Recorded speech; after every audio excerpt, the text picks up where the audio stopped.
सुंदर बन के जंगल में एक ठग सियार रहता था। वह बहुत ही निकम्मा और कामचोर था। हमेशा इसी जुगाड़ में रहता कि कहीं कोई मुर्गा मिले जिसे मूर्ख ठगी की जाए। एक दिन अरे बंदर भाई, कल रात में मैंने आपको सपने में देखा। अरे रहने दे सियार, तू अपना सपना अपने पास रख और मुझे जाने दे। ऐसा बोलकर बंदर चला गया। धीरे धीरे सारे जानवर सियार की हरकत को जान चुके थे, इसलिए कोई भी जानवर उसकी बातों में नहीं आता था। अब सियार समझ चुका था कि इस जंगल में उसकी दाल नहीं, इसीलिए वह दूसरे जंगल जाने का निश्चय किया और अगले दिन सियार अपने जंगल को छोड़कर दूसरे जंगल की तरफ निकल पड़ा। दूसरी जंगल में पहुंचते ही दिन भर जंगल का जायजा लिया और शाम होते ही एक गधे को देख उसके पास गया और रुककर बोला, गधे भाई, मैं इस जंगल में नया आया हूँ और शाम भी ढल चुकी है। क्या मुझे एक रात रुकने के लिए आपके पास शरण दे सकते हो? हाँ हाँ, क्यों नहीं। अभी तो तुम इस जंगल में नए हो और हमारे लिए मेहमान हो, और मेहमान तो भगवान के समान होते हैं। ऐसे कहते हुए गधे ने सियार को अपने पास रोक लिया और उसे सम्मान के साथ भोजन कराया। आज दोनों आपस में बातें करने लगे। सियार ने गधे से बोला, अरे गधा भाई, इस जंगल में पीपल के पेड़ के पास एक तालाब है, जानते हो उसके बारे में? हाँ हाँ, पीपल के पास एक तालाब है। वह तालाब कीचड़ से भरा पड़ा हुआ है। उसका पानी भी बहुत गंदा हो चुका है। यहाँ का कोई भी जानवर उसका पानी नहीं पीता है। सियार ने अपनी आवाज को धीमा करते हुए बोला, क्या तुम जानते हो, वह सोने चांदी का तालाब है। उसके अंदर ढेर सारा सोना और चांदी छुपा है और उस तालाब का मालिक मैं ही हूँ। सियार का बात सुन गधे ने, ये तुम क्या बोल रहे हो सियार भाई? तालाब भी कहीं सोने और चांदी का होता है? मैं भी ऐसे ही सोच रहा था। मुझे भी इस तालाब के बारे में कोई जानकारी नहीं था, लेकिन कुछ ही दिन पहले मेरे पिताजी मरने से पहले सारे संपत्ति मेरे नाम की, उसमें यह तालाब भी है। और आज मैं अपनी संपत्ति देखने के लिए ही यहाँ पर आया हूँ। यकीन नहीं होता तो यह थैली में देख लो, जो मैंने अभी इस तालाब से निकाला है। सोने के गहने निकालकर गधे को दिखाया, जो उसे ठगने के लिए उसने अपने साथ लेकर आया था।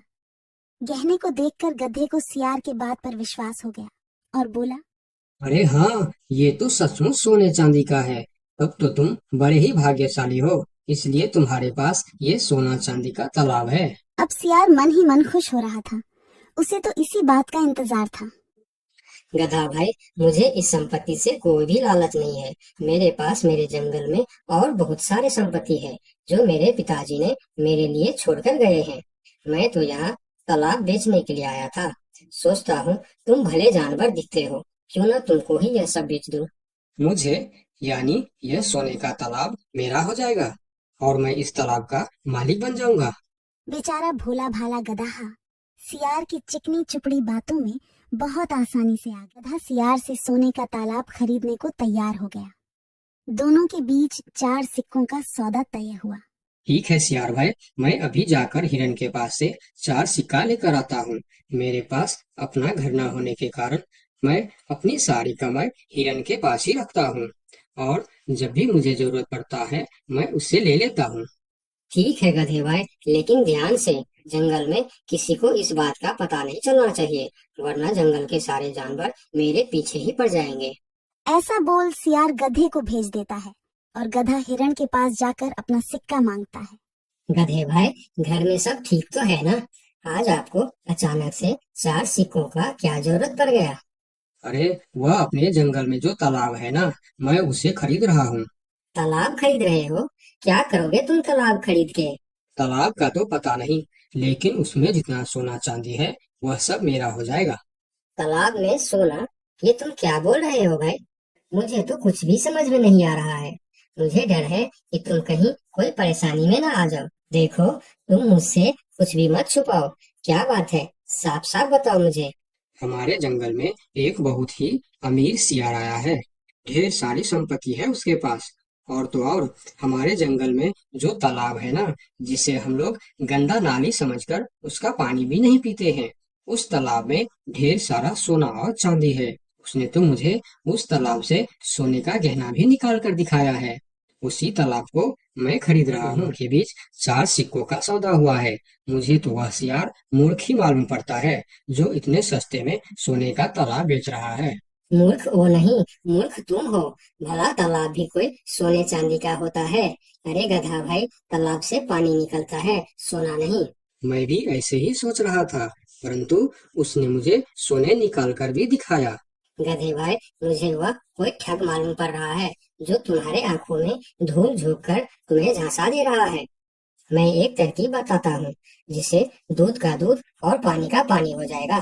कौन सा तरकीब हिरन भाई? तुम ऐसा करो, उस सियार से बोलो कि मेरा हिरन भाई ने कहा है कि लिखा पढ़ी होगा तभी मैं उसे 4 सिक्का दूंगा, और अगर बिना लिखा पढ़ी से ही काम हो जाता है तो मैं सिर्फ एक ही सिक्का दूंगा। अगर वह तालाब सच में सोने की है तो वह लिखा पढ़ी जरूर करेगा, नहीं तो वह एक सिक्के में ही मान हिरण की जाएगा। बात सुनकर गधा हाँ में सिर हिलाया और सिक्का लेकर सियार के पास पहुंचता। सियार भी गधे के आने के इंतजार में उतावला हो रहा था।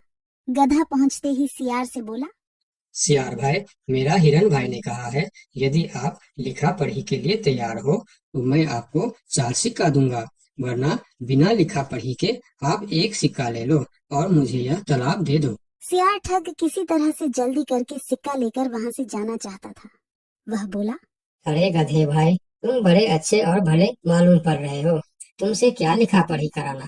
चलो, तुम एक ही सिक्का दे दो। अब गधे को समझने को कुछ बचा ही नहीं था। गधे को समझ में आ गया कि सियार उसको ठगना चाहता है।